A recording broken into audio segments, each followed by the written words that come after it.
Первая студия дала первый заработок. Набивают себе здесь терку, и у них типа стираются пальцы. И способ идентификации людей. А сейчас и в медицине используется татуировка. Представляешь, насколько это древний инструмент самовыражения? Оборот компании составил порядка $30 миллионов. Мы столько в день тратим. Ты работаешь, я смотрю на тебя, и потом продаю тебе часть по себестоимости. Классная система. Но мы еще обсудим, куда ты тратишь деньги. Хочется сейчас покорить мир. В жизни каждого человека и предпринимателя возникает важный вопрос. Как и в какой момент я могу масштабироваться? И когда я готовился к этому подкасту и изучал твой кейс, я понял, боже мой, какую сильную, большую работу ты проделал, да, в плане бизнеса и масштаба. Такие гости у нас редко, да, с таким масштабом бизнеса и личности. И сегодня в этом видео я хотел бы разобрать, что стоит за этим масштабом, каким человеком нужно быть, какими качествами нужно обладать для того, чтобы масштабировать свой бизнес и перейти из этого малого бизнеса, из этой микропесочницы, да, в что-то большое. Вот такой вызов сегодня я ставлю для тебя и для наших зрителей. В 2 словах о себе. Расскажи про себя, про свою весовую категорию, с каким бизнесом ты пришел. Меня зовут Игорь Ганжа. Я предприниматель уже много лет, занимаюсь всем, что связано с татуировками. У меня более 160 студий на сегодняшний день в 17 странах. Также есть интернет-магазины, есть свои продукты в мире тату, косметика своя, бренды красок, иголок, картриджи сейчас, правильно говорить. Есть онлайн-офлайн магазины интернет по продаже всего оборудования, расходных материалов, машинок тату. Тоже собственный бренд тату-машинок есть. Мы занимаемся социальными проектами, помогаем профсоюзам, ассоциациям, помогаем разным организациям тату, проводим тату-фестивали, участвуем в разных проектах, связанных с тату-мастерами. Пытаюсь сосредоточиться на всем, что связано с тату, и максимально давить в эту тематику и масштабироваться. В цифрах, какой оборот компании за прошлый год, сколько сотрудников? Оборот компании за прошлый год составил порядка $30 миллионов. Это только тату-студии. Там другие проекты. Я точно цифру не могу сказать, но я думаю, суммарно 34-35. Касательно того, какие продукты лучше, основной бизнес — это тату-студии, это компания и бренд Vian. Есть также несколько других, там, возможно, кто-то знает, другие бренды тату-студий, которые мы открывали и тоже ведем. Мы сосредоточились на одном, и это Vian Tattoo. Это большая развивающаяся компания, которая сейчас это самая большая в мире сеть тату-студий, которая принадлежит мне. Я являюсь владельцем компании, я являюсь основателем компании.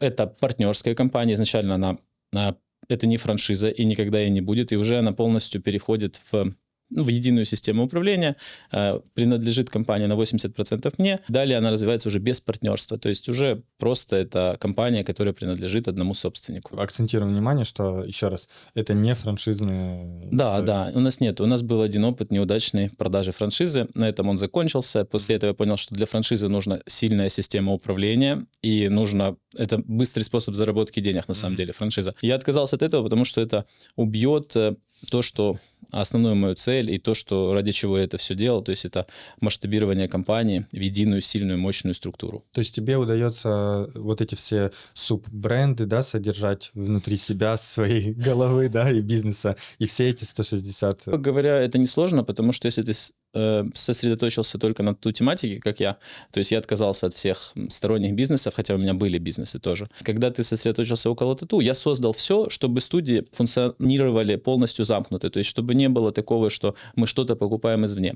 С момента открытия студии полностью используем только наши материалы, только нашу мебель, только наша, даже ремонтная бригада у нас своя. И с момента того, как мы заказываем маркетинг, мы заказываем у своих ребят, у своей дочерней фирмы, которая делает вывески, там делает все, что необходимо для того, чтобы студия открылась. Далее они это едут, монтируют, и с этого момента открывается студия. То есть я создал замкнутый цикл. Потом дальше у нас учатся ученики, которые у нас работают, и, по сути, мне не нужно никого привлекать извне. Компания полностью сосредоточена на своих компаниях, то есть, условно, мы используем только свой продукт, и все. Из-за этого... In-house. Да, у меня полностью in-house. То есть 95%, вот если взять оборотку, я ее трачу внутри компании. Но мы еще обсудим, куда ты тратишь деньги. Окей. Да, такие. Мир разделяется на 2 категории. Первый — это те, кто еще больше смотрит этот быстрый мусорный контент, и на тех, у кого есть потребность смотреть классный, глубокий контент. Я верю в то, что подкасты — это один из лучших способов быстро создать связь с аудиторией, раскрыть вас как бренд личности, либо ваш продукт. Я знаю, что многие из вас хотели бы быть на этом месте и записать подкаст на самом большом YouTube-канале о бизнесе в Польше. И отличные новости.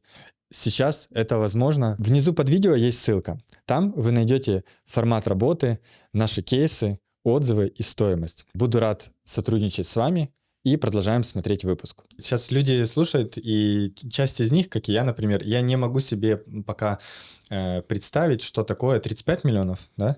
Да, но это оборот. Я понимаю, что их не в карман себе ложишь, иначе мы бы тут не сидели, да? Многие представляют по-другому. Но в любом случае есть какая-то маржинальность у бизнеса. Ты, с финансами, я так понимаю, разобрался, и это все правильно считается. Большая сумма, да? То есть 35 миллионов, это ж надо как-то все считать. В общем, я с удовольствием сегодня хочу с этим всем разобраться. Но сначала расскажи, как выглядит твоя рутина. То, что есть куча юнитов, отделы, да, то есть вот если взять твой средний срез по дню, да, взять прошлый год и вот одним днем его описать, то как выглядит рутина человека, который создал оборот в 35 миллионов? На самом деле моя рутина не особо отличается от моих же сотрудников.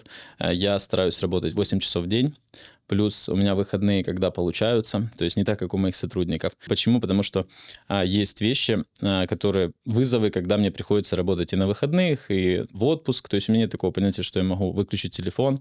У меня есть понятие, что мне мало звонят, и звонят только в крайних случаях. Но мне всегда нужно ответить. К работе я отношусь просто. То есть я беру себе список задач, как обычный человек, и пытаюсь как обычный сотрудник компании, любой, и пытаюсь их сделать. То есть создаю рабочие группы, работаю с ошибками компании. То есть, по сути, уже последние 2-3 года я закрываю дыры в системе. Беру, банально проверяю каждый день. Вот финансовая, например, появилась какая-то проблема, что я могу что-то неправильно посчитать или посчитать не полностью. Это правильно. Самое основное в бизнесе — четко посчитать рентабельность и доходность, чтобы ты мог распоряжаться своими финансами. Следующий вызов — это собрать финансы. Это когда ты их попробуешь в 16 стран придумать, как их потратить и объединить. И вот это то, с чем я работаю ежедневно, вместе со своей командой. То есть, естественно, я уже работаю не сам. Чем отличается крупный бизнес от мелкого? То есть я набрасываю какую-то заготовку, дальше я зову людей, которые в этом работают. Например, финансист, он работает только с финансами, и он решает какие-то проблемы. И мы с ним делаем каждые 3 дня разбор того, как мы продвинулись. Вот это моя рутина. Изо дня в день 8 часов, 10 часов работы и в офисе. Иногда я езжу выездные какие-то проверки. Я даже совмещаю отдых иногда с открытиями новых компаний, потому что мне удобно. Я еду в новую страну, почему бы не открыть, пока есть возможность, новую компанию. Ну и на будущее. Возможно, я там даже студию в некоторых странах, где у меня есть компании действующие, я до сих пор не открыл еще тату-студию. Ага, то есть юридически у тебя там есть компания? Юридически у меня есть, да. Я ищу помещение, бывает, годами. Вот в Австрии там я искал 2 года помещение, в Вене. Вот. Почему так? Потому что это тоже длительный процесс, и я все делаю с холодной головой. Декомпозируем это, холодная голова. Это как? Объясни. Холодная голова, я подразумеваю то, что обдумано. То есть не принимать импульсивных решений. Иногда я даю себе паузу. Могу дать паузу, например, ночь, да, я не буду ничего думать про это решение до утра. И утром я только принимаю. То есть со временем ты учишься по-другому оценивать вызовы, которые тебе сегодня приходят. Во-первых, у меня уже нет импульса, то есть то, что сейчас буду что-то решать и что-то делать. Нет, независимо от того, что бы ни произошло, хоть это я буду сначала подумаю, потом я немножечко буду спокоен в плане того, что взвешу все за и против, могу выслушать несколько сторон, а потом только принимаю решение. То есть это приходит с опытом, потому что ты все время спешишь, когда ты особенно молод и горяч, тебе хочется сейчас покорить мир. И вот у меня тоже такой период был, что я спешил настолько, что много совершил неправильных поступков. Сколько зарабатывает одна студия, тату-студия в Польше? Я хотел сказать, как ты думаешь? Не, я точно знаю, сколько зарабатывает. Откуда ты знаешь, да, называется? Это студия в Польше. Вот, польский бизнес, то есть это уже 5 лет мы ведем здесь тату-студии, и бизнес относительно, это одна из первых европейских стран, которую я начинал. Первая была Германия, потом Польша. Касательно того, что доходности одной студии в среднем это 12-13 тысяч злотых в месяц. Это если считать по году. В в среднем. И это сколько рабочих мест? Там не столько зависит от того, сколько рабочих мест, сколько загруженной студии. Какой, то есть поток, какие мастера. И там много факторов. Коллектив, насколько он слажен, насколько он умеет делать. То есть у нас есть бизнес-процессы, и если коллектив их полностью выполняет, от этого зависит успешность студии. Ну и конкуренция в городе тоже влияет. То есть если конкурентов много, то бизнес идет тяжелее. То есть предприниматели, которые нас смотрят и планируют сейчас открывать такой бизнес, ну, по-любому кто-то смотрит, кто там не может у тебя франшизу купить, я так понимаю, она сейчас не продается, да? И не будет И никогда. он просто нашел это видео по запросу поисковому. В Польше где-то там 12, 14, 13 тысяч злотых вот чистыми можно зарабатывать. А сколько этот мастер зарабатывает? Можно Middle больше. такой. Middle зарабатывает в Польше 9-10 в нашей Окей. компании. То есть получается такая интересная... Чистыми, это после налогов. Потому что мы еще платим налоги. Ну да, в Польше тут так точно. Ну, может, не все эту студии будут так планировать, когда они просчет делают по открытию вот эту студию, они могут не закладывать это все. Я сейчас скажу свою гипотезу, ты свою, да, но процентов 40-30 платежей в тату-студиях идет мимо кассы, то есть просто в кэш. Как ты считаешь? Я считаю, что нет. Во-первых, если взять Польшу в целом, тут очень хорошее правительство сейчас, потому что они поменяли условия, они сделали пониженную ставку ВАТа, 8% для бьюти-индустрии, то же самое для тату-салонов. Это великолепный шаг, то есть потому что это одна из немногих стран, а таких только две на сейчас, которые я знаю, это у меня Канада, США, ну ладно, Канада, США и Польша. Вот 3 страны, в которых можно работать на 100% честно, без всяких... За счет этого ВАТа, Потому что, да, разница ВАТа, все понимают, мы покупаем расходный материал 23%, а 8% идет входной, то есть ты уже, тебе остается только налог на прибыль и налог на зарплаты. И в целом это разумно. То есть тебе не надо, как в других странах, придумывать какие-то вещи. Ты можешь работать честно, ты можешь не бояться за то, что у тебя там придут какие-то проверки.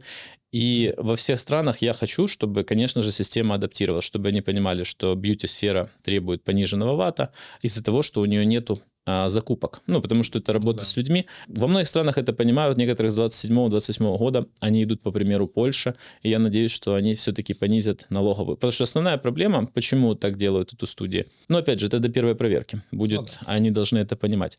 Потому что очень тяжело компенсировать ВАТ. То есть, если взять, вот у меня есть товарный бизнес, и я просто знаю, с чем сравнивать. В Польше у меня есть интернет-магазины и есть офлайн-магазины. Пирсинга у меня есть магазин офлайн, и есть офлайн-магазин тату-оборудования. И эти магазины работают, ну, то есть там нет никаких проблем с НДСом, с чеками, там вообще 100%. Тебе пришел товар, ты растаможил его, дальше ты этот же НДС вернул, и у тебя идет кругооборот, ну, то есть у тебя постоянно товар увеличивается, и ты не платишь никакого налога, по сути, только на прибыль. Со временем у тебя появляется прибыль, ты заплатил. И опять же, если ты только не масштабируешь, если ты открываешь новый офлайн-магазин, у тебя нет уже налога на прибыль, потому что у тебя...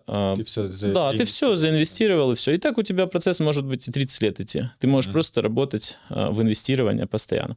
А с тату-индустрией это невозможно. И в бьюти. Ну, мы сейчас говорим про маникюрные салоны, про все. Сейчас все больше проверок, и я думаю, что любой человек поймет, что это не выход. И в данной ситуации Польша та страна и тот пример, где можно работать абсолютно честно, на 100%. А какой штраф за невыбитый чек? Я считаю, что примерно 30-40% людей, ладно, 30, не бьют чеки. Я сейчас за бьюти-индустрию в целом, да, сейчас немножко округлим. Но ты считаешь, что бьют большинство, да, чеки? Нет, я считаю, меньше даже, чем ты сказал. Бьют чеки, и просто я вижу, как меняется тенденция. Во-первых, у меня компания большая во многих странах. Я проходил серьезные проверки, у меня есть определенный опыт. Знаю, чем это закончится.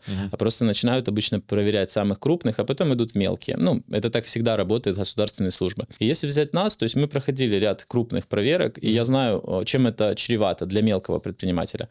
Если это для меня было болезненно, так, ну, а если для мелкого бизнеса, это смертельно. То есть я проходил в Европе ряд проверок, которые были связаны, то есть не выдал чек, штраф-то небольшой за это на самом деле. Штраф там очень разный в каждой стране. А если взять конкретно Польшу, я не помню, там в районе 1000 злотых было, или первое нарушение вообще 300, потом 1000 второе.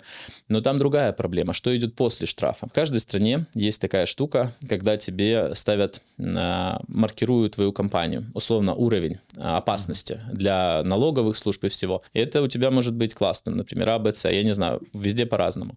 И когда ты первый раз не дал чек, ты попадаешь в Б. Ну, то есть ты средненький, то есть, возможно, ты нарушитель, а возможно и нет. Или ты ошибся, такое бывает. Бывает, абсолютно, но ты попал в этот класс.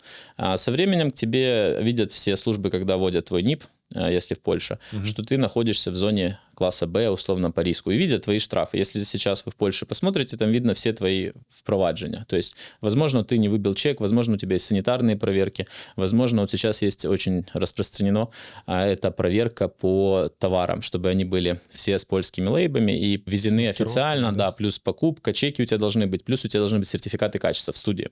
То есть это важно. Ну, например, те, кто занимается ногтями, они должны на все флакончики предоставить чек покупки, сертификат качества и польская этикетка. Вот 3 вещи, которые проверяют. Вроде бы мелочь. Ты можешь раз получить штраф, второй раз. У тебя накапливается вот этот баланс, и ты переходишь в зону А. Вот. И тогда компанию посещают все службы. Пример того, как во всех странах Европы сейчас строится модель.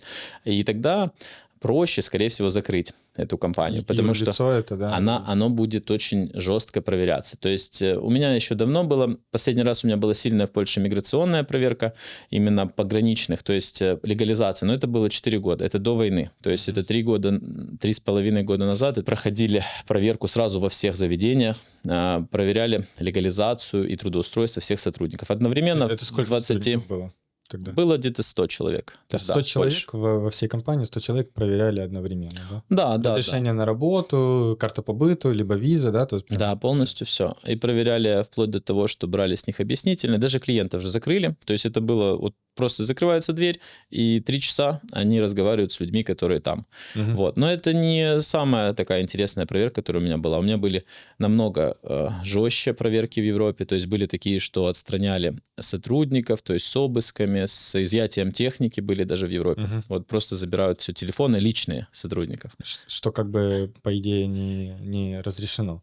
Забирать личную технику. Да, но ты потом обжалуешь это все в суде. Мы так и сделали, мы обжаловали полностью все в суде. Но эта процедура занимает год, и опять же, ну, то есть если для нашей компании это там, пусть это 30 тысяч евро стоит, да, эта сумма не такая там условно большая, то для какой-то компании это может быть серьезно. То есть если у тебя одна студия там тату, и ты попадаешь на 30 тысяч евро, я думаю, это в суде, это только. Я думаю, для них это будет больный удар. То есть они могут просто не очухаться после этого. Нормальные страны все равно ведут политику в отношении бизнеса, чтобы его сохранить. Польша нормальная страна. Польша не хочет, чтобы ты закрылся. Польша хочет, чтобы с тебя получали налоги, чтобы ты стабильно платил. Они просто, когда приходят, их цель сказать, в чем ты не прав, и дать тебе время исправиться. Вот я считаю, чем отличается хорошая страна от плохой. Я могу назвать, конечно, плохие, но, думаю, не стоит, да, в Европе?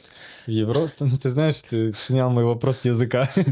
Но, смотри, тут, наверное, правильно сказать не то, чтобы хорошие или плохие. Просто есть определенное отношение, да, у государства к бизнесу, да, и это факт, который мы не можем опровергнуть. Например, сейчас в Испании вводят закон, чтобы всех, кто сдает квартиры на Airbnb, чтобы они там вписывались в реестр, и налог был чуть ли не 100%. Ну, какая-то такая ерунда. Как бы хорошо это или плохо, пусть каждый сам решает, но это факт, да. Поэтому, может быть, есть какие-то страны, у которых другие факты, не такие, как у Польши. Да, но я хочу выделить одну страну, просто самую любимую. А давай я угадаю. Какая? Смотри, я сейчас так стрельну, просто первое у меня подозреваемое — это Германия. Я бы взял бы тоже Францию или Италию. Возможно, в Скандинавии у тебя есть какие-то тоже, да? Да. Отделения. Понял, как у Новой почты скоро у тебя будет? Да, типа по всей Европе будет отделение. Ну хорошо, давай эти две. То есть смотри. Франция, Испания. Да, я тебе сейчас скажу свое мнение по поводу Франции и Германии конкретно.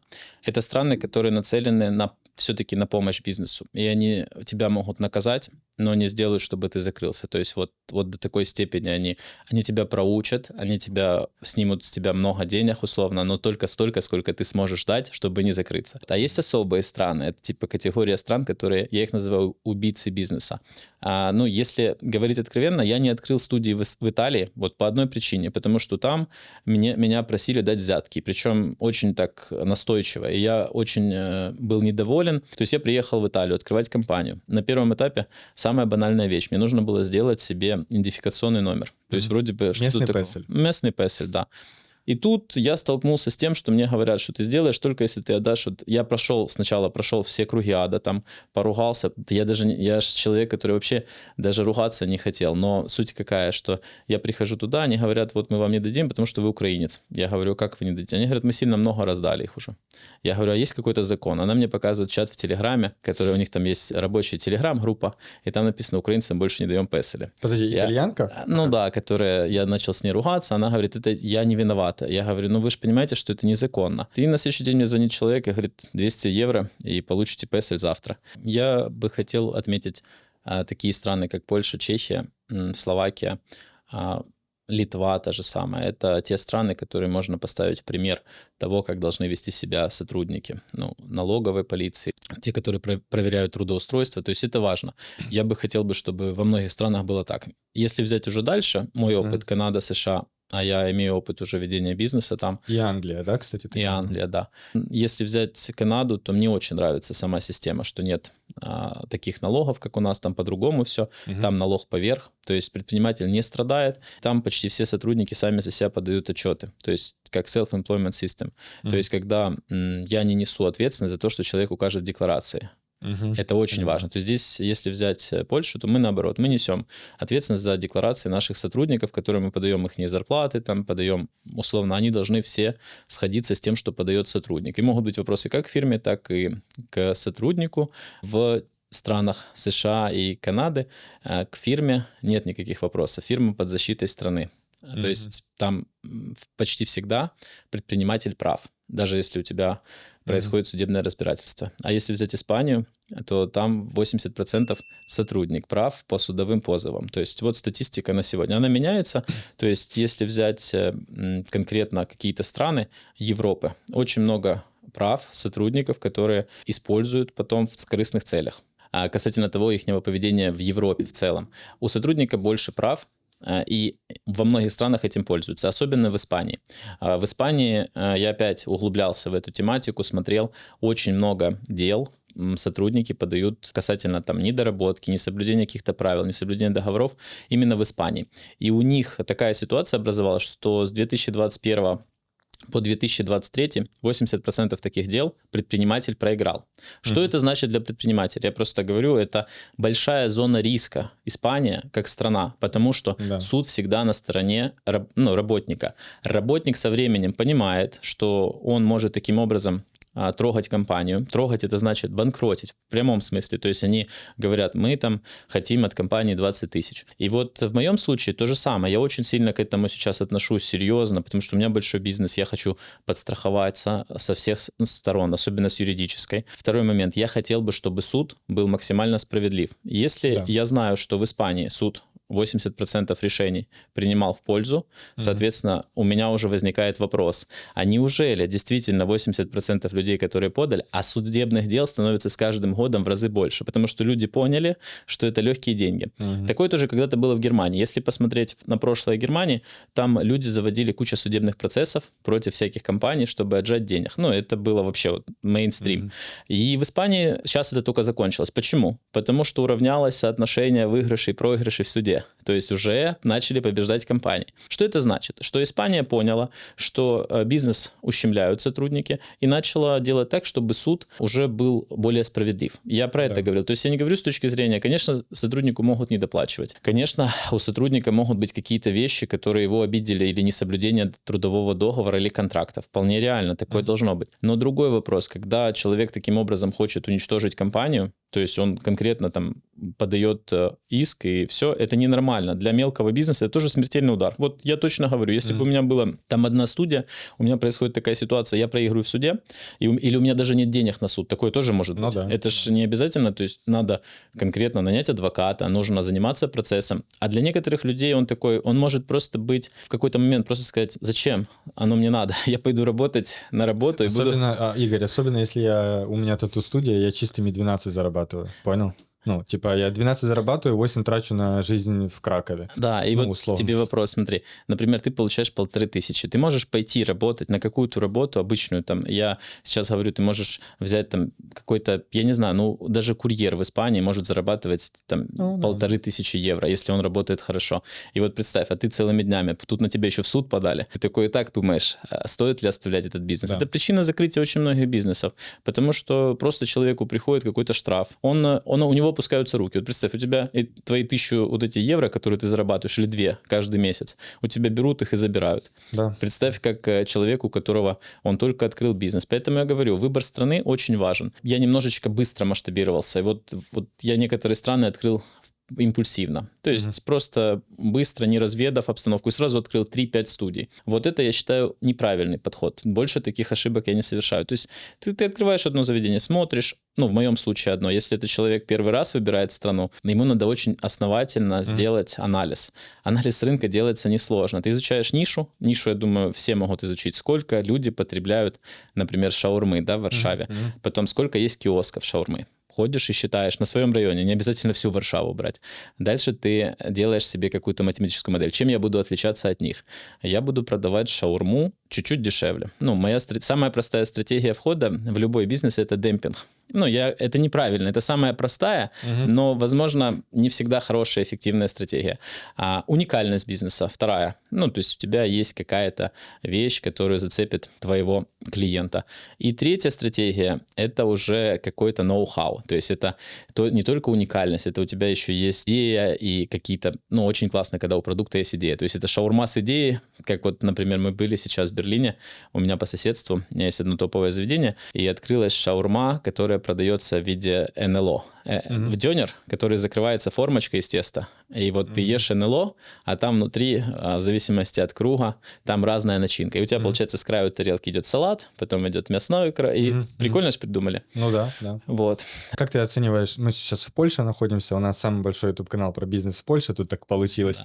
И как ты оцениваешь польский рынок тату? Есть ли еще тут место, да, то есть можно ли кому-то заходить? У тебя классный бренд, да, большой, сильный, много локаций. Я так понимаю, есть еще какой-то ближайший конкурент, который тоже там что-то делает. Есть ли смысл вот малому бизнесу заходить? Сетевого бренда в Польше нет. Был бренд, но он умер. Не знаю почему, по какой причине.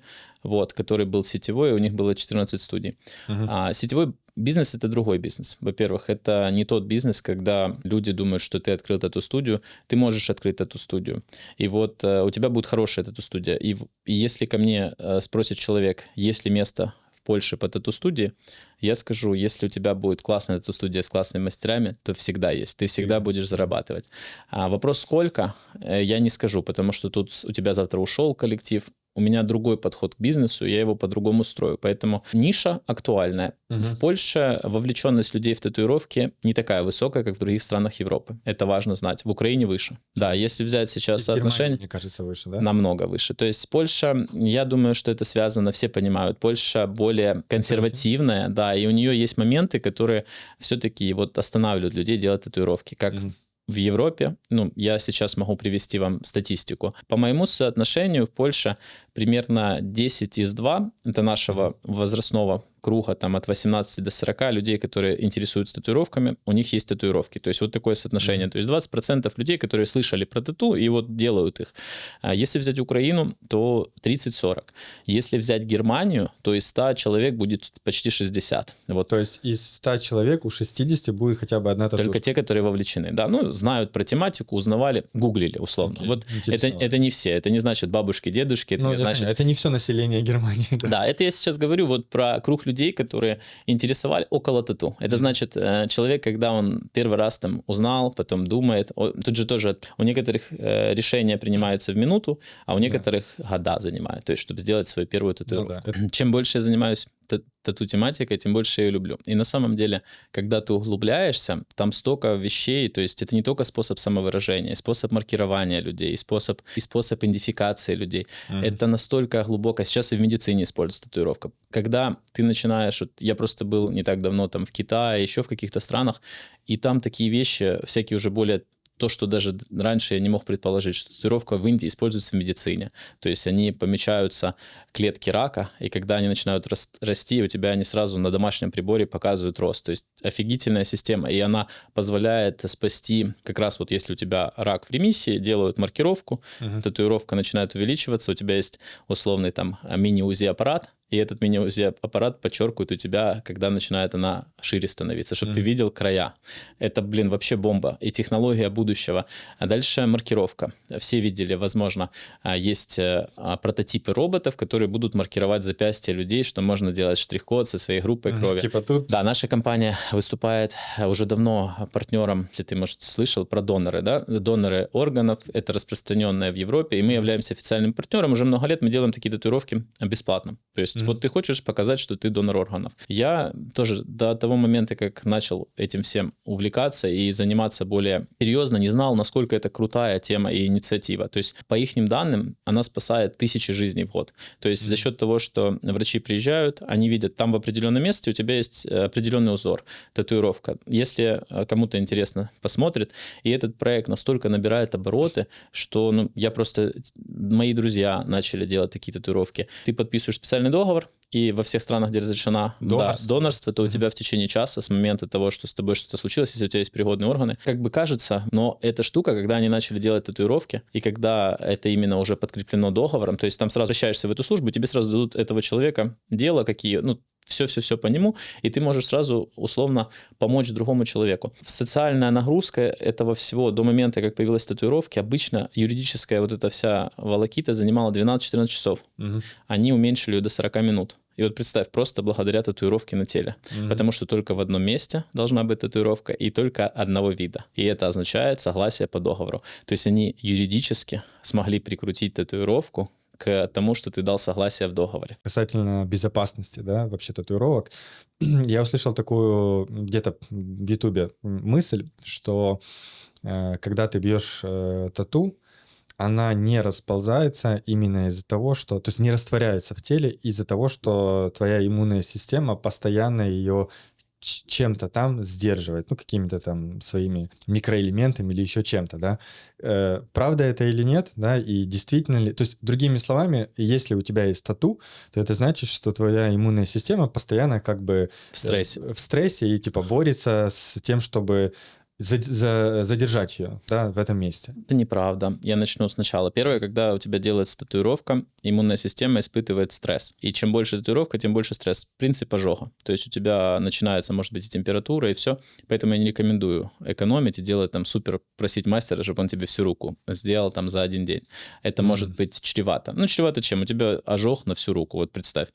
Поэтому сейчас, первое, иммунитет работает. Офигеть. То есть у тебя происходит процесс, у тебя идет процесс заживления, потом у тебя борется он с внутренним инородным предметом, который тебе ввели краску, да, под кожу. А потом происходит так, что она оседает у тебя в коже в определенном слое. То есть это ж не просто так. Кожа состоит из 3 слоев, условно. Это, если посмотреть на нее под микроскопом, она выглядит как оболочка. Сначала у нас идет поверхностный слой. Если мы туда забьем краску, то она вытечет. Дальше у нас есть второй слой, в который, по сути, мы и должны забивать там. Если у нас происходит сильно глубоко, мы вбиваем, то эта краска может уйти, то есть она может раствориться или расплыться. Вот тут уже важно, что мастер должен быть опытен, он должен сделать татуировку так, чтобы у тебя все правильно попало, а дальше иммунитет не будет с ней бороться, она просто заживет и останется как часть этого слоя подкожного. И все.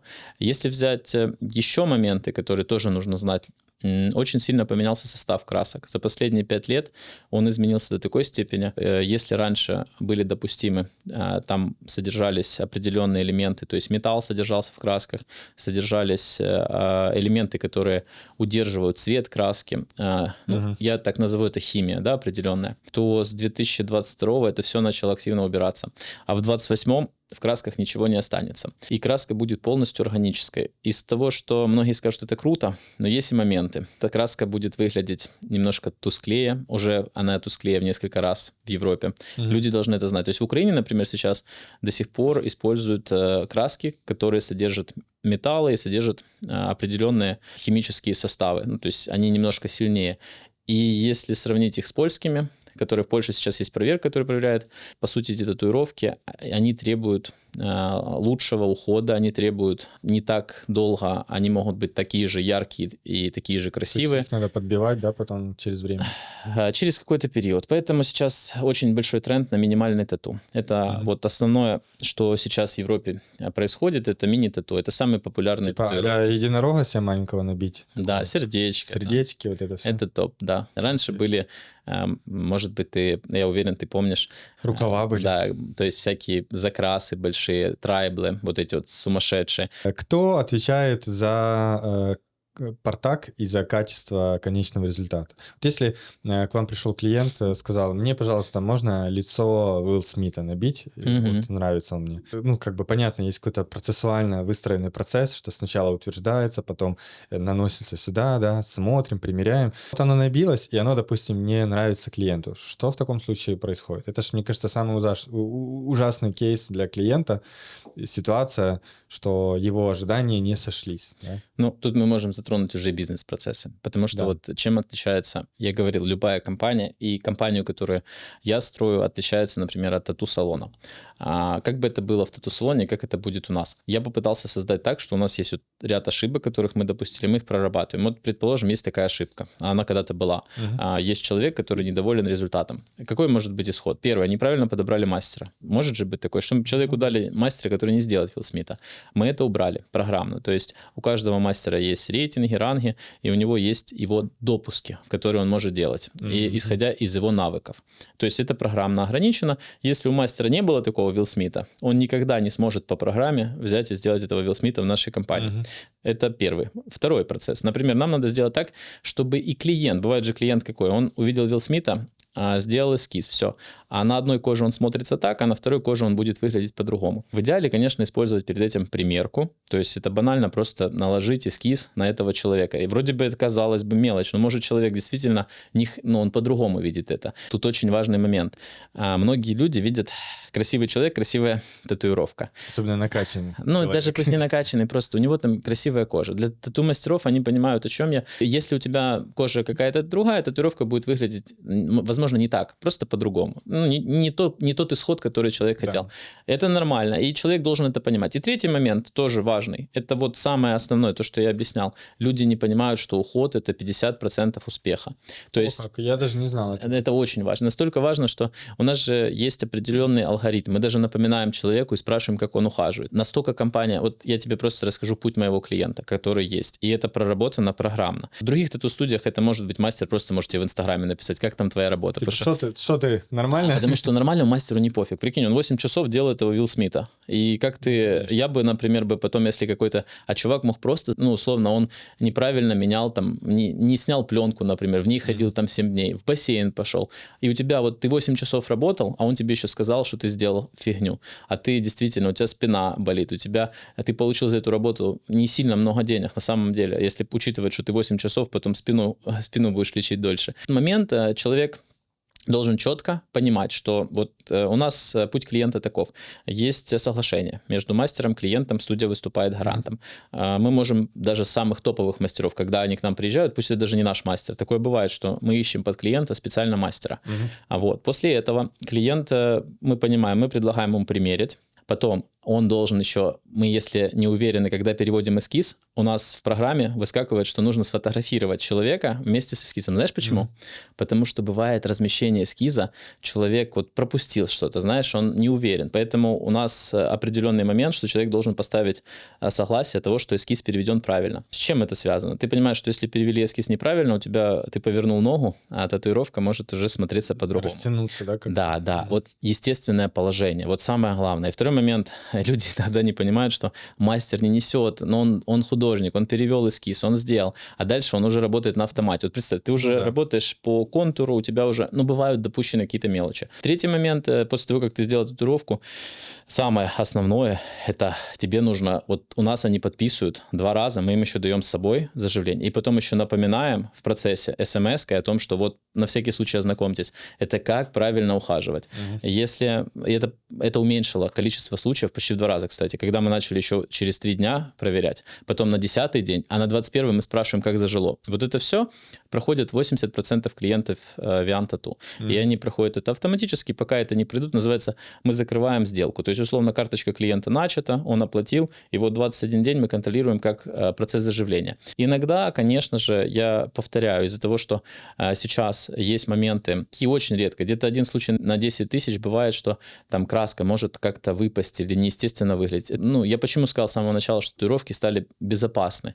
Потому что если взять по компании, регистрируется в месяц 10 случаев, а у нас 20 тысяч клиентов. Это когда у тебя там какие-то проблемы. Бывает неправильный уход. Но в хороших компаниях мы же никогда не скажем, что клиент неправильно ухаживал. Мы должны исправить ситуацию.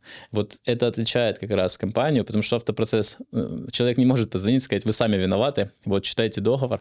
В нашей компании скажут, конечно же, давайте что-то делать, давайте исправим, Ну да, даже давайте если решим. это напортачил. Да. Про масштабирование, да, про то, как перейти, грубо говоря, из песочницы, да, из того, когда у тебя малый бизнес, ты как предприниматель зарабатываешь 5-10 тысяч долларов в месяц чистыми, да, как бизнесмен, в тот масштаб. Расскажи, как сделать этот переход. Что отличает человека, у которого там 1, 2, 3 заведения, и человека, у которого система. Моя рекомендация — помнить, что во многом будет влиять еще фарт. В бизнесе, к сожалению, как и в жизни, влияют сопутствующие факторы, которые ты не можешь предугадать. Да. И поэтому очень много бизнеса, когда вот есть успешный, у тебя есть какое-то заведение, оно классное, и ты его начинаешь, там, открыл второе, вроде бы хорошо, и тут ты начинаешь, тебя понесло, ты видишь, что у тебя доход увеличивается, и ты открываешь третье. Но какие-то факторы или везение, или что-то покидают тебя в этот момент, и это заведение может потопить полностью твой бизнес. Я уже рассказывал, какие примеры могут быть, если там уже далеко ходить не надо. На третье заведение, чем у тебя больше бизнесов, тем больше вероятность проверок, больше вероятность всего. То есть человек должен понимать, что это кратно, да? Кратность проблем растет. У тебя 1 точка,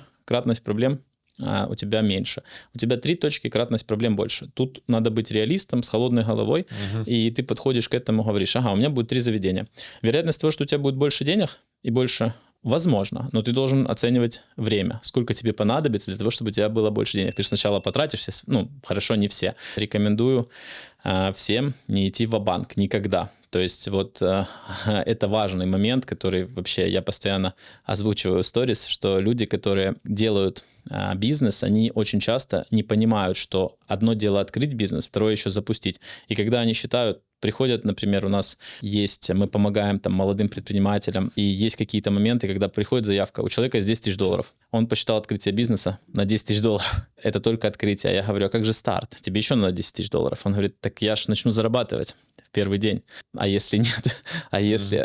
ну вообще, ты не начнешь зарабатывать. И вот это вот, я не знаю почему, некоторые даже бизнес-план, когда делают, они закладывают, я бы считал по самому плохому сценарию. Вот не знаю почему, я не считаю, что считать по среднему это правильно. Если ты посмотришь много видеоуроков, они считают по среднедопустимым. Некоторые я бы считал по самому плохому сценарию. Вот конкретно сейчас я бы был бы максимально... Потому что зачем? Тебе нужно, чтобы ты сам чувствовал и понимал, что у тебя есть какая-то подушка, запас. Многие люди меняют работу. Я бы не менял. Я поставлял бы 2 работы. Тащил бы сколько мог, еще работал бы на кого-то, но продолжал бы пытаться, бизнес, называется, диверсифицировать риск, да. То есть это как ты в один портфель вложился или только в биткоин, да. У тебя портфель уже будет неправильный. Теперь масштабирование. Мы начинаем масштабирование, помним о том, что завтра открылись еще конкуренты, ты оценил рынок, все не так. Основной момент, который хочу сказать, что эта зона и ответственность именно будет на том, насколько вы подойдете взвешенно, обдуманно, сделаете запас. Запас, то есть на то, что бизнес не состоится в течение года. 1, 2, 3 бизнес – это очень важный шаг. И вот сейчас как раз, если бы я открывал, вот у меня первый кризис случился, я разделил свои риски с партнером. То есть взял 3000 долларов у меня было, вот первая студия дала первый заработок. Я еще работал на других 2 работах. Это уже отдельно в других подкастах. В этот момент я принимаю решение. Я открываю Запорожье. Я понимаю, что я не смогу туда ездить каждый день. Я не смогу там находиться. Я ищу, надежда какая, на ответственного человека, который будет там находиться. И тоже заинтересован. И у которого тоже есть 3000 долларов. Да, ну смотри, это нормальная схема, пацанская схема. Я обращаюсь к своим друзьям, и тут у друга есть друг, который живет в Запорожье, который занимается, ну, как и я бы назвал себя коммерсант, да? Темами, да. Темами, да. Он там торговал на рынке там чем-то. На Бабурке, знаешь, в Запорожье есть рынок. Он с Бабурки, ладно, но это отдельная история. Они говорят, у него есть трёха, а он там, у него есть этот, и я за него поручаюсь. Для пацана это очень важно, когда у тебя знакомый поручается за знакомого, потом есть спрос, да, ну какой-то хотя бы. И я с этим человеком не знаком. И я принимаю решение, а что нет? И вот так я делаю так, что я, по сути, это уже риски разделил. Да. Конечно же, мы запустили супер успешное заведение, которое окупилось за 4 месяца. Для того, кто понимает, вот мы за 4 месяца окупили эти денежки с ним.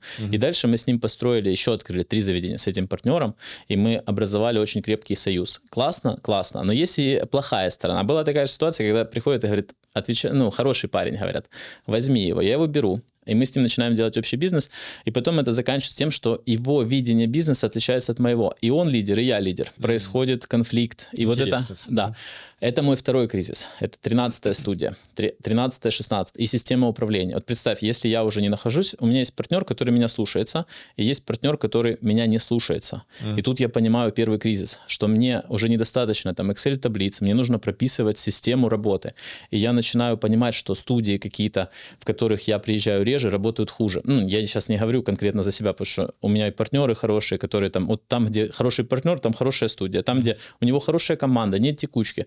Партнер хуже, я понимаю, что открою еще 10 студий, еще раз 10 раз не угадаю с людьми, с партнерами, все, тут я принимаю решение переходить на другую систему, не партнерскую. Я принимаю решение, лучше я буду открываться медленнее, но буду открывать за свои деньги и брать людей, которым я продам процент уже в процессе. То есть, понял, как сначала открывается студия, а потом я продаю. Так я открывал. Ты продаешь меньше процент? Меньше, намного меньше. То есть это начиналось все. Я сначала первому партнеру с Бабурки, у него единственное 50%. Больше ни у кого и никогда не было. Это у него в Запорожье студия. Вот.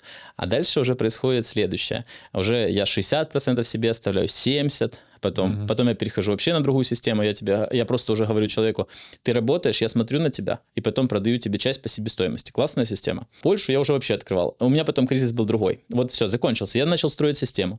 С 13 по 60 студию у меня еще было 2 работы. Я моряк, и я работал в море в это время, а тогда было 3 еще до этого.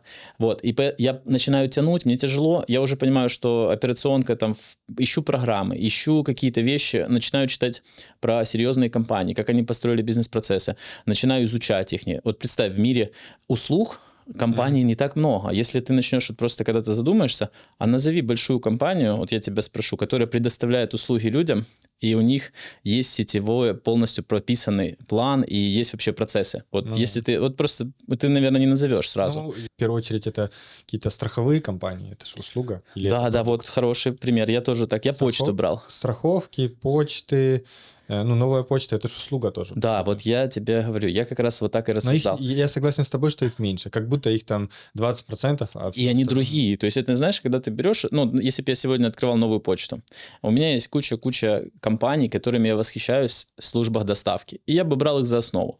А тут тебе надо кем-то восхититься в мире тату. Попробуй. Это типа не так-то просто. Ну, да. Ты не найдешь. У меня есть пару там компаний локальных, у которых там 3-5 студий, я сейчас не буду их называть, но они классные. Это вот сильный лидер, сильная команда, сильный бренд. Такие студии есть, ясно, некоторым даже больше, чем нам лет, понял? Но они не смогли масштабировать. Знаешь почему? Они начинают масштабироваться, а у них не хватает системы, структуры. И они потом раз, и так и остались на 5 студиях. Есть там кейс 14 студий, один интересный, тоже сеть тату. А следующий кризис, это я уже осознаю, что я дальше не могу нести в компании свет, то есть, условно, я уже не могу быть везде. Начинаю понимать, что могут быть разные партнеры, а некоторые сотрудники сегодня, я их взял, вот как раз я взял сотрудника, дал ему процент, а он поменял свое мнение, он разочаровался в жизни, он разочаровался в компании, потому что компания строится, ты понимаешь, что когда ты строишь любой процесс, в нем куча изменений и куча нехорошего происходит. Постоянно, да. Постоянно. А представь, как тебе, как сотруднику, работать в компании, в которой постоянно все меняется. На самом деле это очень сложный процесс. Но я понимаю, что нету дальше выхода, и я начинаю строить систему и очень жестко, больно ее менять в процессе, прямо на сотрудниках. Ты представляешь, как это мне дается в качестве того, что у меня начинается текучка, у меня начинаются люди... Хейт, да? Хейт, типа, это они всё... уже не те. Не, даже не то. С точки зрения мастеров мы всегда были не те, потому что у нас компания компания строится по другим принципам. То есть если взять конкретно комьюнити мастеров, изначально они нас вообще не воспринимали. Они конкретно не хотели видеть нас и не понимали процессов, которые я строю. Я сразу говорил, что это бизнес, и мы строим бизнес-процессы, а дальше мы вносим в них творчество, как сейчас. То есть сейчас студии становятся гораздо лучше. И я бы сейчас оценил нашу компанию, как мы перерастаем локальные студии. Вот для меня это очень важно. Это когда ты открыл свою эту студию, она будет лучше, чем, скорее всего, моя. Но до какого-то периода, пока у меня не появятся автопроцессы, пока я не смогу показать именно вот сущность компании, сущность того, что есть дисциплина. Это очень классно.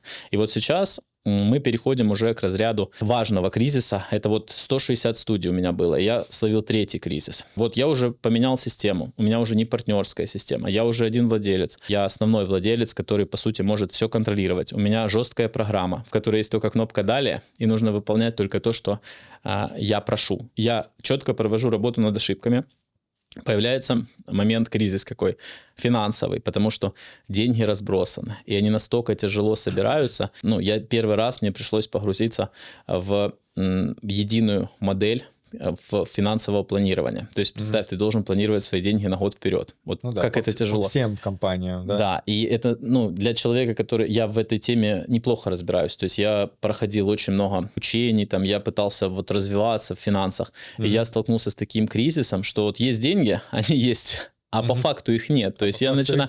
И у меня такое, вот вроде бы кассовый разрыв. Простое же слово, да? Да. А вот я столкнулся с тем, что этот кассовый разрыв для некоторых компаний может составлять 400-500 тысяч долларов. Да. И тебе нужно держать... Вот представь, у меня должно быть... Из-за того, что я просчитался с кассовым разрывом, у меня должен быть запас 800 тысяч. Представь, вот просто для моей компании сейчас у меня черный день, это у меня должно быть 800 тысяч. 2 кассовых разрыва. То есть на счету должно, да, условно лежать? Но вот тут уже переходим чуть-чуть не совсем на счету. То есть что я могу делать? Нормальные компании задействуют в таких ситуациях кредитные средства. То есть у меня хорошая прокачанная кредитная история. Я за этим слежу. То есть это у меня сейчас, я во всех банках в 16 странах работаю над тем, чтобы у меня была прокачанная кредитная история. Линия, да, такая? Да, условно, вот смотри, мы берем небольшой кредит, отдали, взяли чуть больше, потом не берем кредиты, потом мы увеличиваем, есть такое понятие, если взять Германию, там, BWA Report, это, знаешь, там, оценка, шуфа, кто смотрит с Германии, только у компании это по-другому, и у тебя есть оценка. Вот у меня, например, там в Канаде 4,4, там. Это скольки, из 10 из 5, в Германии так у меня... Это хорошая оценка.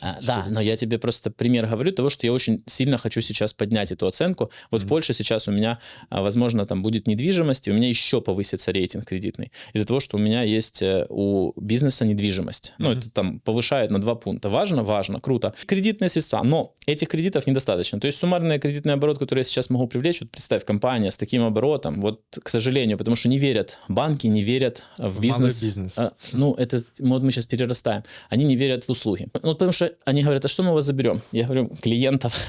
Понимаешь, у нас нет материальной... Они хотят забрать материальные активы. Я пример тебе расскажу. У меня есть производство косметики, и там, например, мы делаем линию разлива. Да. Банк дает кредит под линию разлива. В случае чего он забирает линию разлива. Все просто. Он дает больше, чем он дает компании Vian Tattoo. А почему? Потому что он говорит, так я же заберу линию разлива. Я говорю, так Vian Tattoo — это мировой будущий бренд, это супер крутая вообще компания, которая будет расти и развиваться. Он говорит, нет, я не дам. И он дает суммарно то, что я могу сейчас с банка взять, вот представь, с таким оборотом, это 400 где-то тысяч долларов.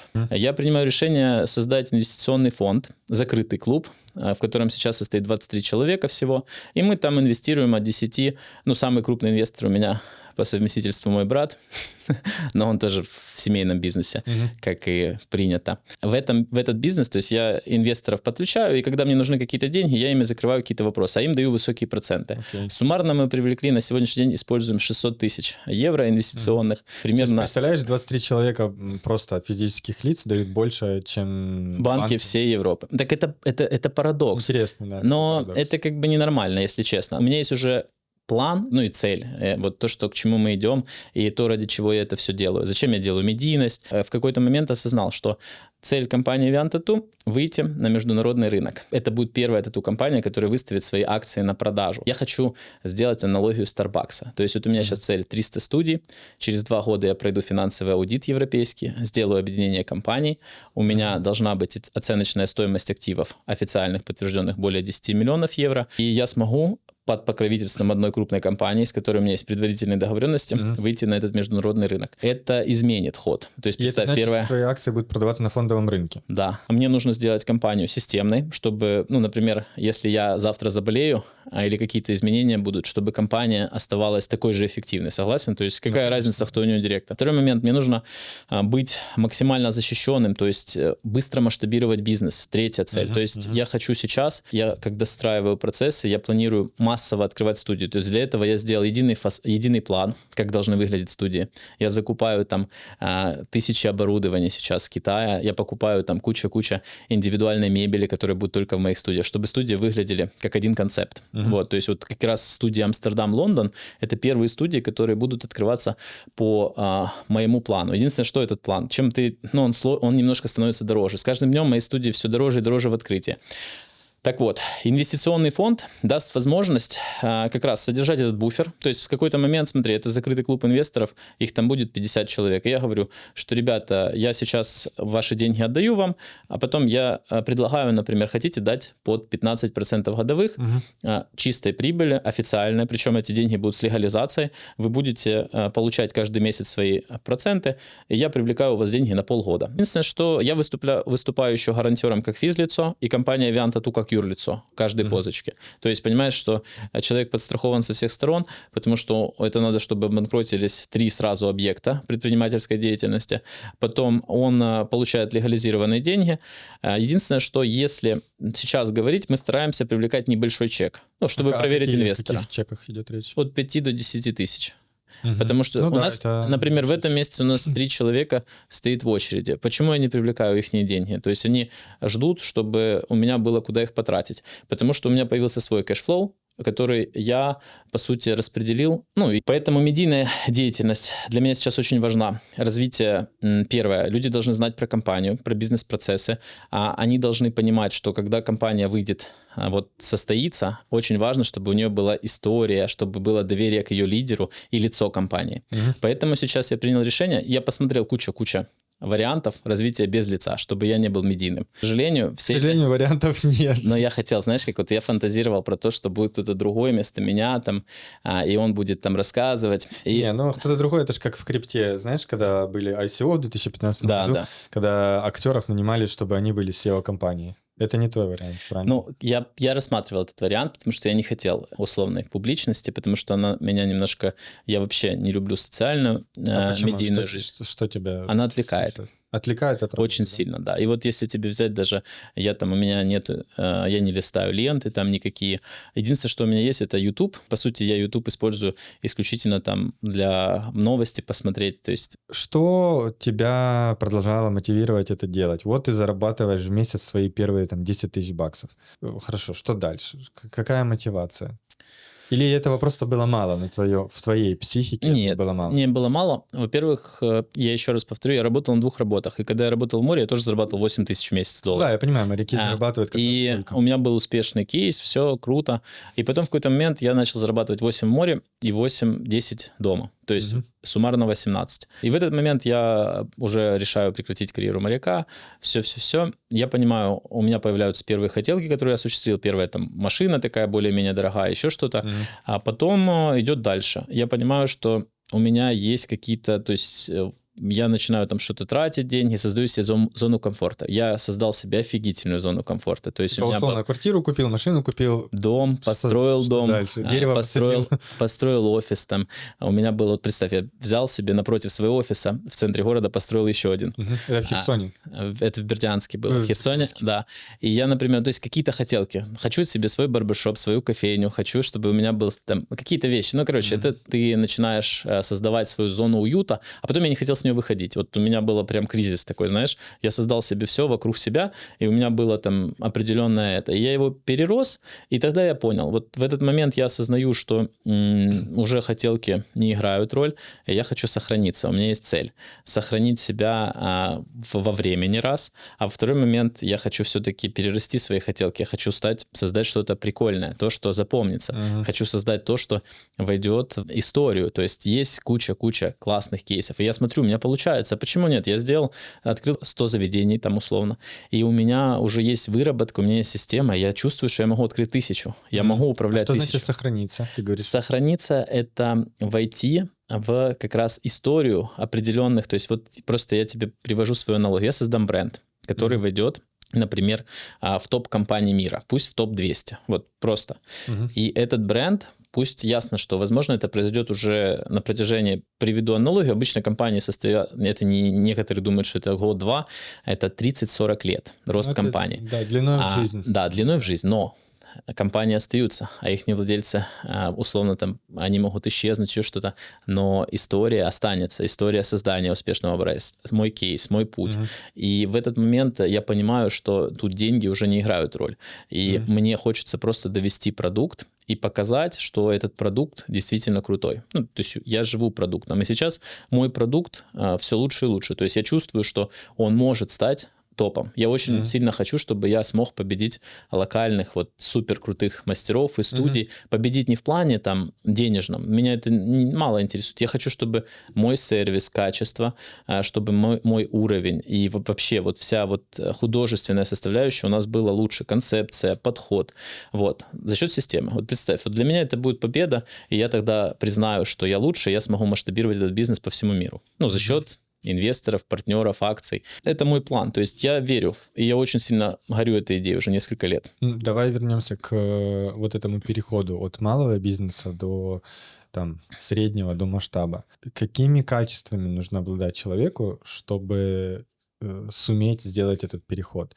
Неважно, у меня 3 салона красоты, либо 3 кофейни. Я думаю, даже неважно, в какой стране. Но мне кажется, моя гипотеза, что процесс перехода, да, вот этот ментальный в первую очередь, какой-то одинаковый. Там что-то происходит такое, что ты в один момент понимаешь, тебе что еще плюс 3, что еще плюс 10 локаций открыть. И вот что, давай людям какую-то квинтэссенцию передадим, да, сейчас. Что им нужно, как им нужно думать, какие вопросы им нужно задавать себе, какие решения, возможно, принимать или не принимать, да, чтобы вот так кратно масштабировать бизнес? У меня нет однозначного ответа. Я скажу то, что я думаю. Почему нет однозначного ответа? Потому что я тебе говорил, что во многом решает случай. Вот я просто уверен, что тут вот нужно, чтобы у человека было немножко фарта. А дальше, если вот откинуть случай и откинуть все, как вот я бы сделал бы вероятность максимальную, то есть сделал бы все для того, чтобы вот кроме случая у меня все совпало. Для этого я изучил, просто вот сам с собой провел бы длительную беседу с ответом «да», «нет», с плюсом-минусом, знаешь? То есть я иногда, когда раньше я принимал решения гораздо дольше и тяжело, потому что у меня такой постоянно, знаешь, там, вот что лучше, это или это, то или другое. И я себе писал на листочке плюсы и минусы данного вопроса. И задавал вопрос, а что будет, если? И рассматривал плохие варианты. Всегда плохие. Вот кто-то говорит, что я из этого стал очень... Ну, вот я, например, в компании ищу только плохое. Вот не знаю, я в разборе бизнеса обращаю внимание только на плохое. А мне говорят, а почему ты не смотришь на хорошее? Я говорю, на хорошее это вы смотрите, это ваше. Я негативщик в плане именно оценки бизнеса. И я бы оценил бы все с максимально негативных и сделал бы плюсы-минусы и принял для себя решение. Не затягивал бы. Вот я бы все равно, тут уже второй момент. Я когда-то сидел и так мог днями. Да, нет, да? Ну, там, условно, 2 дня. Терзать себя, да? Терзать. Нет, вот самое правильное решение – это в момент разбора. Окей, смотри, тогда что мы можем зафиксировать? Вещь номер 1, которую ты озвучил, это навык такой саморефлексии и быстрого принятия решения. То есть первое, что может помочь нашим слушателям. Но только с холодной головой. Пожалуйста, они могут до этого во льду посидеть, холодный душ принять, дыхание Вима Хофа Главное, сделать. чтобы они импульсивно. Да, то есть не импульсивно, ты имеешь в виду, чтобы эмоции не взяли над ними верх. Да? Эмоции в виде чего? Какие эмоции могут взять верх над предпринимателем, когда он принимает решение? Я приведу пример по себе и по человеку, которого я знаю, да. Какие эмоции? Это эмоция, вот самая основная, моя импульсивное желание. То есть желание что-то получить, Жадность. желание. Но это Или- не жадность, это относится к другому разряду. Это больше вот желание чего-то, того, что ты вот сильно... Это как я хочу машину новую, да, и у меня есть в мозгах понимание, что мне это будет стоить, там, владение этой машиной, все, а есть все равно желание. Вот Да. дикое желание иметь этот автомобиль. Вот. И вот то же самое в бизнесе. Вот ты хочешь открыть эту шаурмишну и все. Почему не можешь себе объяснить? Вот у меня такое бывает. Но Да. в данной ситуации какой-то человек переступит, и он все равно дальше пойдет.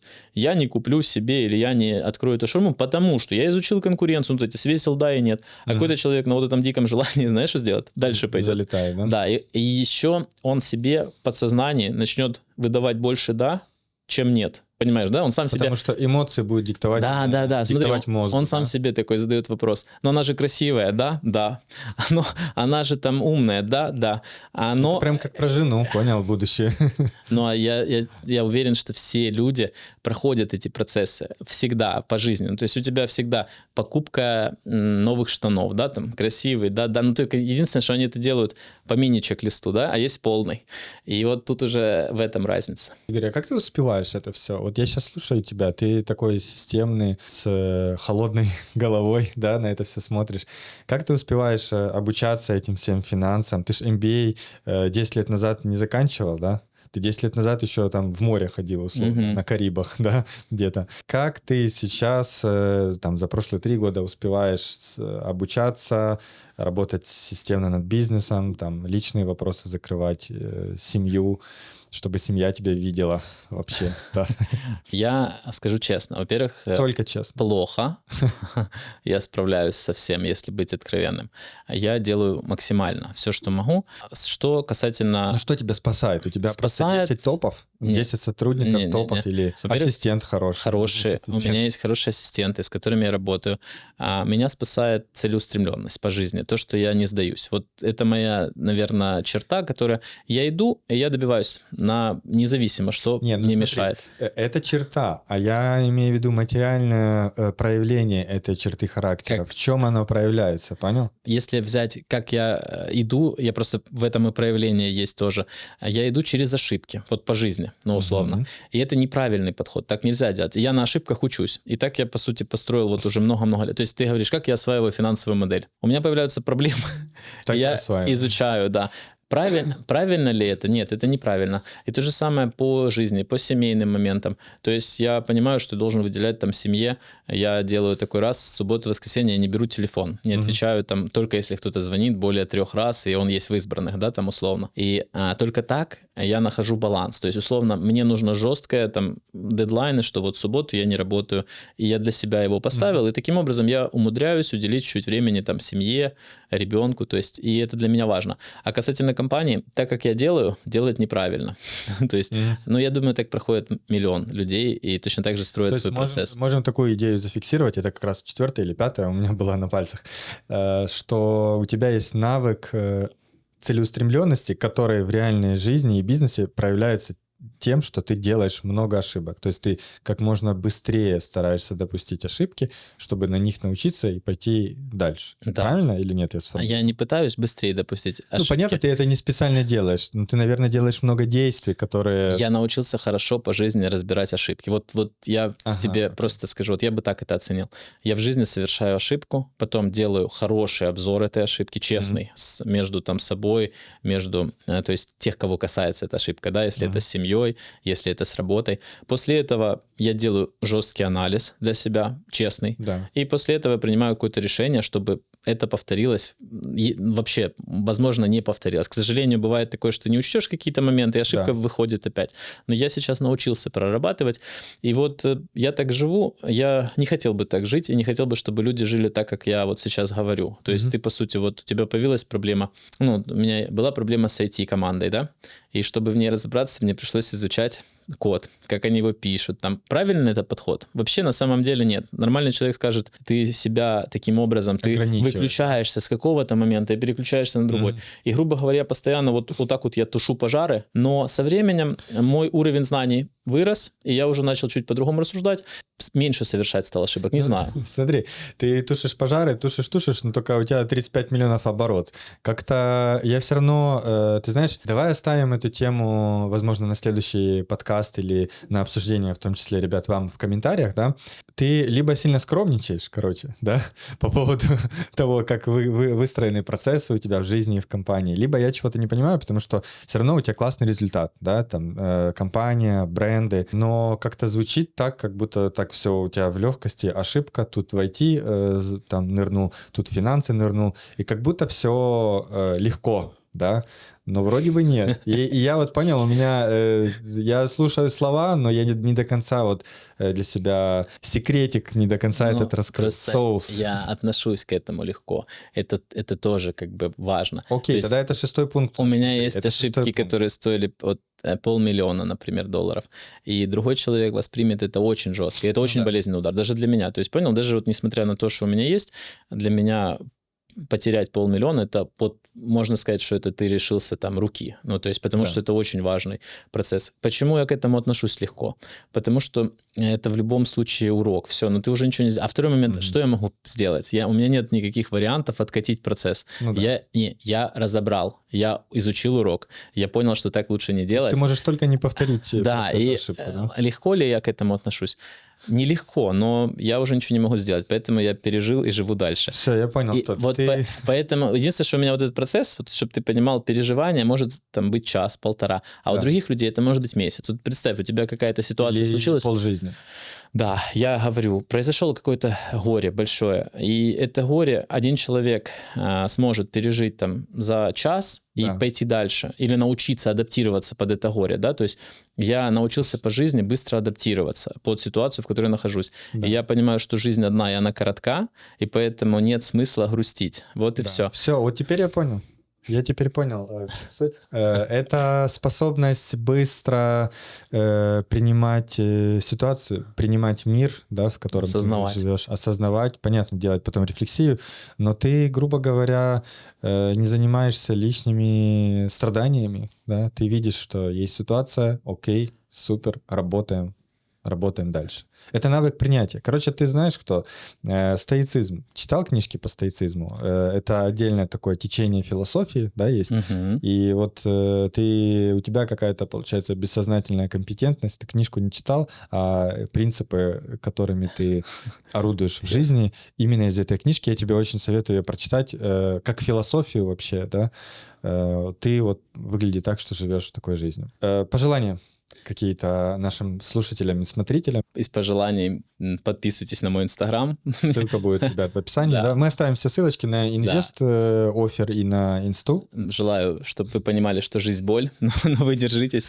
Я это понял давно, и я понимаю, что как бы сильно тебя не швыряло, все равно можно жить и наслаждаться жизнью. Спасибо за просмотр этого видео. Верю, что это было для вас полезным, и если так, поддержите нас, поставьте лайк этому видео, подпишитесь на наш канал, и внизу под видео есть форма комментариев. Задавайте ваши вопросы, обсуждайте выпуск, и мы с удовольствием ответим на ваши вопросы.